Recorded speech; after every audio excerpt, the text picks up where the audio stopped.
आदरणीय प्रधानमंत्री जी के नेतृत्व में इस 9 साल की विशेषता रही है कि उन्होंने इंफ्रास्ट्रक्चर डेवलपमेंट के लिए हाईएस्ट प्रायोरिटी दी है।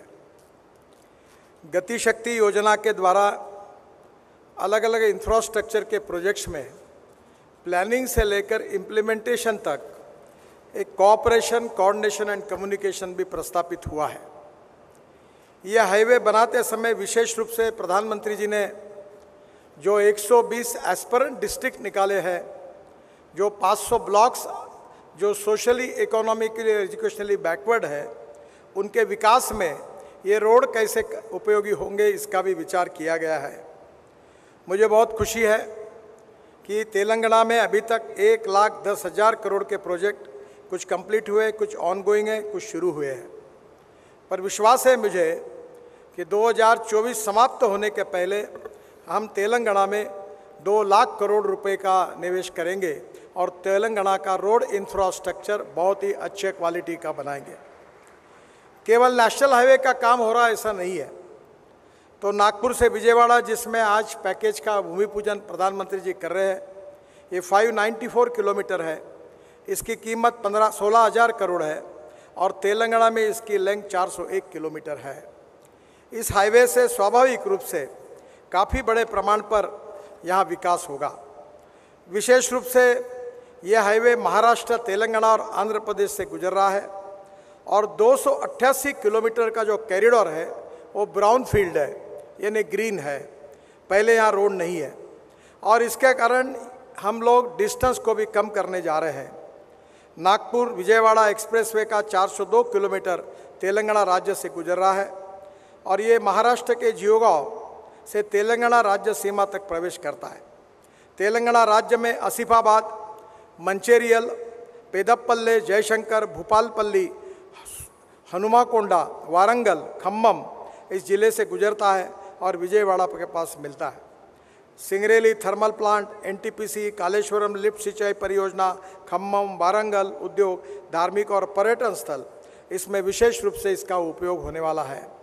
मुझे बहुत खुशी है कि जो इंडस्ट्रियल क्लस्टर्स है, लॉजिस्टिक पार्क है, पोर्ट के लिए माल भेजना है, उसके कारण निश्चित रूप से एक्सपोर्ट और इंपोर्ट में भी इससे काफ़ी सुविधा प्राप्त होगी।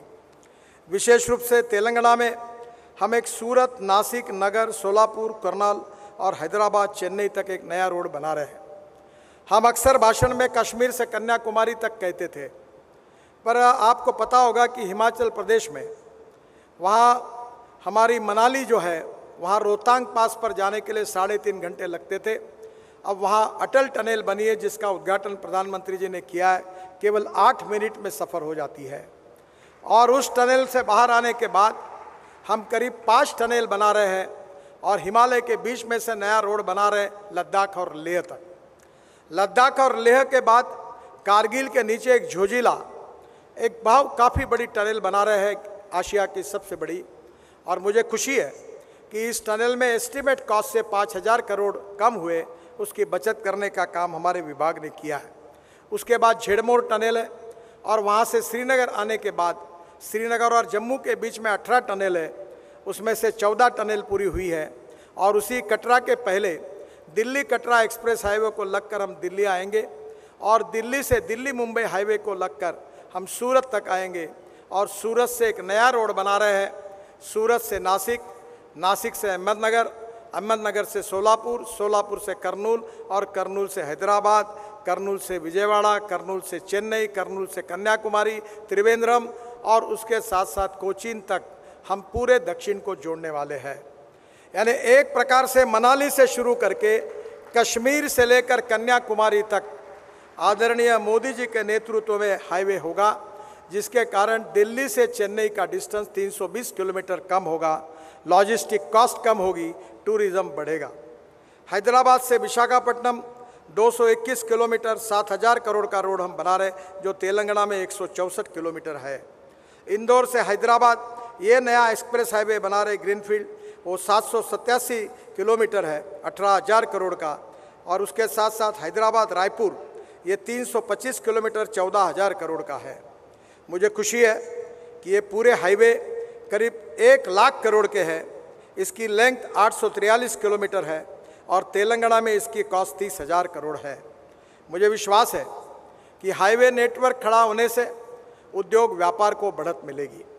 मैं अक्सर American president John F Kennedy ji के प्रसिद्ध वाक्य को दोहराते रहता हूँ। उन्होंने कहा था कि American roads are not good because America is rich, but America is rich because American roads are good. और मुझे खुशी है कि प्रधानमंत्री जी के नेतृत्व में जो रोड इंफ्रास्ट्रक्चर डेवलप होगा वो यहाँ के माइनिंग इंडस्ट्री को, ट्रेड बिजनेस को, एक्सपोर्ट इंपोर्ट को और विशेष रूप से जो डेवलपमेंट की छोटी छोटी सेंटर्स है उनको जोड़कर हम निश्चित रूप से रोजगार का निर्माण करेंगे।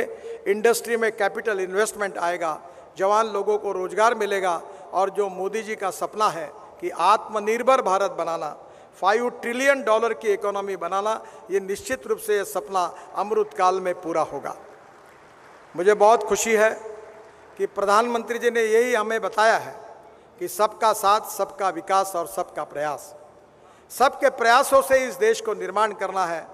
हमने सभी राज्यों के साथ न्याय करते हुए देश के इंफ्रास्ट्रक्चर को इंटरनेशनल स्टैंडर्ड का डेवलप करने की कोशिश की है और उसी से देश के विकास में 4 चांद तो लगेंगे ही, पर हमारा रोड इंफ्रास्ट्रक्चर धीरे धीरे वर्ल्ड स्टैंडर्ड का बनेगा। मुझे बहुत खुशी है कि प्रधानमंत्री जी आज इस कार्यक्रम के लिए आए हैं। मैं अपने विभाग की ओर से उनका अभिनंदन करते हुए उनको बहुत बहुत शुभकामनाएं देता हूं। ऐसे और 9 पैकेजेस है जो नागपुर से विजयवाड़ा तक जाने वाले हैं।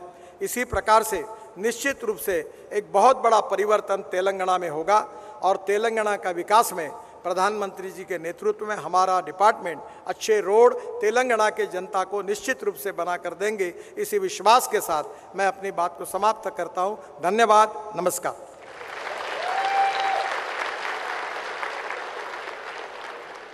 Thank you very much, sir. We now move on to the most awaited moment of the day. Unveiling of the plug and laying the foundation stone. NH 563 Karimnagar to Warangal సెక్షన్లో మానకొండూర్ బైపాస్ నుంచి పల్లివెల్లు వరకు 4 వరుసల జాతీయ రహదారి నిర్మాణానికి శంకుస్థాపన చేయనున్నారు గౌరవ ప్రధానమంత్రి. 68 కిలోమీటర్ల పొడుగు మరియు 2147 కోట్ల వ్యయం. అలాగే NH 163G మంచిర్యాల్ వరంగల్ విభాగం 4 వరుసల యాక్సెస్ కంట్రోల్డ్ గ్రీన్ ఫీల్డ్ జాతీయ రహదారి నిర్మాణం పొడుగు 108 కిలోమీటర్లు 3441 కోట్ల వ్యయం. అలాగే Indian Railways is in the midst of a massive transformational change, aimed to make it the most modern, reliable and safe rail system. Taking cue from the call for Atmanirbhar Bharat from the Honorable Prime Minister, priority has been accorded to massively strengthen infrastructure, utilizing the inherent capabilities of the organization, both in terms of technology and manpower resources. अभी हम अनुरोध करते हैं माननीय प्रधानमंत्री button दबाकर इस prestigious project का अनावरण करें।